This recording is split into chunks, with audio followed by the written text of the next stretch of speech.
What's up, Zox fam? We are back with some more Path to Nowhere. Now, we got SHALOM at level 90. So I'm actually pretty hyped because I know a lot of you guys that came through to the last live stream was wondering, what you should be aiming for. Those of you guys that were returning, how should you build the unit, etc. Same question, what should you be aiming for? Should you be going all in on the Annie banner? So I wanted to kind of do a recap video just to kind of give you guys a little bit of perspective as we're going through this anniversary month, basically. So with that, let's go ahead and jump into it.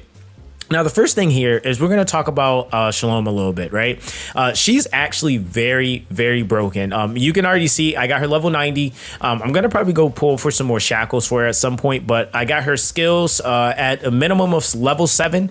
I got her ultimate already at level 10. And I will say, pretty much safe to say, this is one of those units you want to just take everything to level 10 when you get the opportunity because she's that good.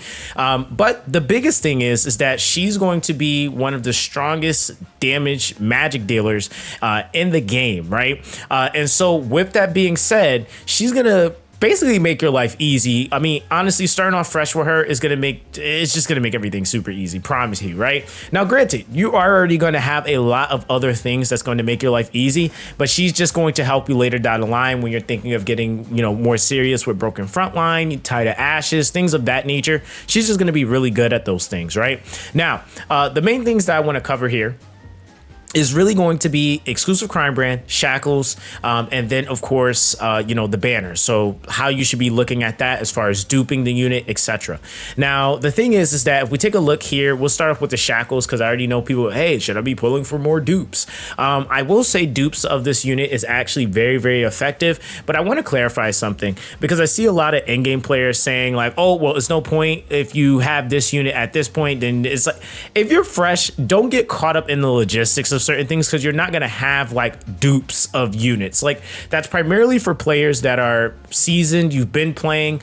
You might have, say, like a shackled unit up to a certain point. So say like you have a shackle 5 unit, then that's when those scenarios usually come into play where it's like, does it make sense to get this unit and just only keep them at shackle 0? It might mean that you might need a minimum of shackle 2 for them to be able to compare to like a shackle 5 or shackle 4 that you might have, right? So don't get too caught up in those logistics, but I will say either way, shackle 0, it doesn't matter. This character is still going to be that good.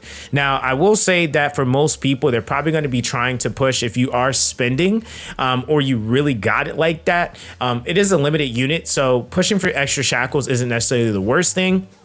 But I'm going to give you guys an alternative as to how you can obtain those over time so that you're not feeling pressured, right? So with that, if we click here on the shackle spot, you'll notice that you can either use the SHALOM mark or you can use the center mark. So even if you don't go for duping, like I said, and I clarified, if you're spending, it's whatever. But if you are free to play, in my opinion, I think that it would probably be better to wait over time to be able to get the center marks and then using that to be able to dupe her up. Now, granted, that's not something you're going to be aiming for or getting right away. I'm not going to be promising you that, but it is something that you can at some point get. And I would say as long as you're consistent and you're playing the game on a long-term standpoint, that is something that you will be able to have access to at some point, right? So I just want to kind of put that out there. If you go for the dupes of the units, that is going to cost you either more hypercubes or, summons in general. But if you go for the center marks, there's a couple of ways that you can get that. I mean, it's also exchange currency from summoning, but then there's also another way for you to be able to obtain those too. So again, center marks will be your best friend if you are free to play. I would say duping, if you saved up enough or you want to spend, then that would probably be your alternative, right? Now, as far as the skills, I just touch on that again. Like I mentioned, I have them all going up to level 10. I'm working on that right now. But I definitely went for the ultimate first. I just wanted all that pure damage that she gets. Like, oh my God, look at that.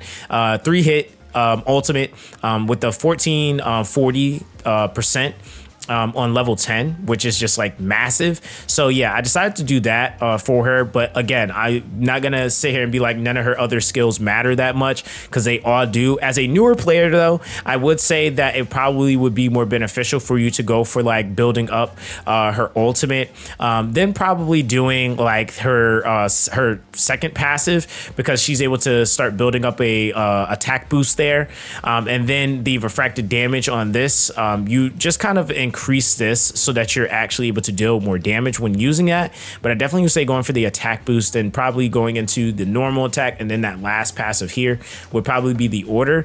But outside of that, I mean, it is fine, right?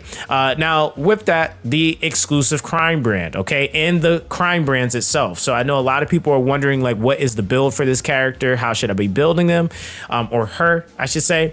Now with her exclusive crime brand, yes, you should get it. It gives you a 50% increase to normal attack damage, and then you also gain a new exclusive ultimate called Surveillant, which creates an indestructible prism on the designated grid lasting 12 seconds, and onyx refraction can be refracted to the prism when there are no refractable targets within range.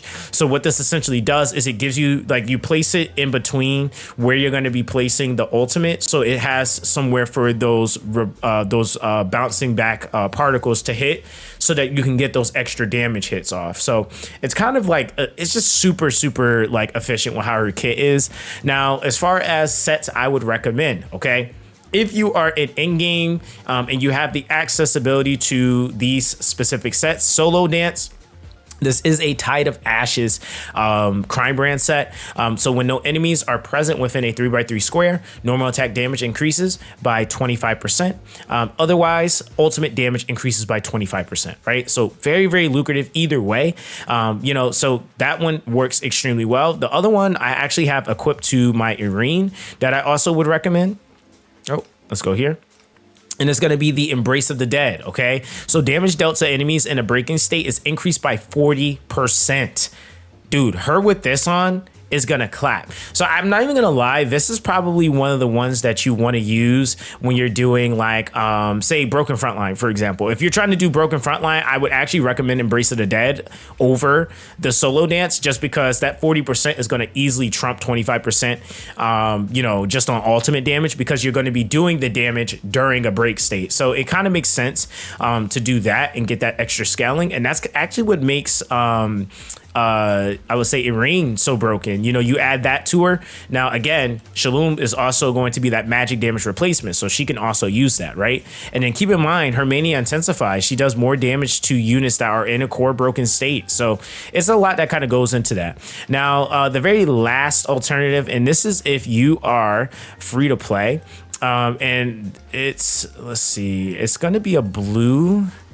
And let's see if I can let's see if I can actually get to it. Yeah, that one you could technically do Syndicate Glory, because that's a magic damage increase of 15%, but damage received is plus 25%. Typically she's going to be in the back somewhere. You're not going to really have her in the front, like, you know, eating damage.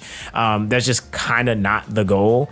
But again, you know, just kind of that. But I would even say, even just to make that just process easier, Eastside Dream is just going to make your life easy. So normal attack damage plus 15%. So yeah, I would say that's going to be definitely the best thing for you to aim for if you are looking to build her on a, like, earlier game spectrum. Again, keep in mind, guys, she does do magic damage, okay? But the other thing is that normal attack, if you're newer, normal attack damage, if it says normal attack damage, then there's normal attack damage. If it says like crit, is crit, fizz, whatever, right? So that's basically my recommendations as far as the unit build. Now, the other thing too, okay, so the gacha. Like I mentioned before, those of you guys that are starting out newer, you might be kind of tempted to just throw all of your summons into, you know, the Silent Order banner, or you might feel like you want to pick up Kokalik or Kokwillik, and also going for a copy of SHALOM. I would say that, to be fair, having both, like, is not necessarily the worst thing, because Kokwillik does true damage. So if you do end up picking her up, it's not going to be the worst thing ever. But I also feel like for most players, unless you are at endgame, and even at endgame, I feel like Kokwillik isn't as valuable as SHALOM when you're like doing a banner comparison. The other thing is, and this is also the rule of thumb, guys, SHALOM is a limited banner. So this is going to be a unit that we're going to be speculating. I at least have been speculating 6 months to a year before you'll see them again. And that's a good amount of time. So if you're jumping in anniversary and you really want to give yourself the more optimal, I would say, kind of chance at playing the game, picking up SHALOM is going to be your best bet. All right. So I will have a separate video going over Kokwillik once I finish building her. But I wanted to get this video out for those of you guys that are trying to actually build the SHALOM, since she is going to be the first priority for most players. And like I would say, guys, you have all of this month to basically build up currency, to summon and to make other decisions. So definitely make sure you come through to the live stream, subscribe to the channel so you know when those things are happening, so that you can get that information firsthand. Just not just myself, but other veteran players that are more than willing to help you guys out with getting your account situated and just getting, you know, the best foot going, or best start going. So that's basically going to be that, guys. Let me know what you guys think in the comment section down below. Everyone, stay blessed, and yeah, stay charged up.